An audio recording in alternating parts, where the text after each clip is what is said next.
আসুন শুরু করা যাক। শুরু করা যাক। এই সৌন্দর্যটি খুব নরম এবং কোমল। চ্যালেঞ্জে আপনি সফল হতে পারবেন কি? তার মুখের অভিব্যক্তি দেখো। তুমি ঝুঁকি নিতে পারবে না। আমি তা দেখতে পাচ্ছি না। তিনি 2 সেকেন্ডে 2টি বাউল করেছেন।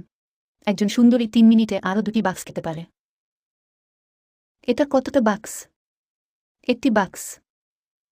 3 মিনিটে আরও 2 বাক্স খাবার খেতে পারেন। এই সুন্দরী অনেক সুন্দর পুরুষের চেয়ে দ্রুত খায়। 3-8 সেকেন্ড। 3-9 সেকেন্ড। ডাবভার্স দ্বারা চালিত। 4-2 সেকেন্ড। 4-3 সেকেন্ড। সে খুব দ্রুত খায়। 1 মিনিটেই শেষ করে ফেলেছেন। হ্যাঁ। তিনি এটি 1 মিনিটে শেষ করে ফেলেন। এই সৌন্দর্য আপনার চেয়ে অনেক দ্রুত খায়। এটা বড় কথা নয়। সে খুব দ্রুত খায়। এটা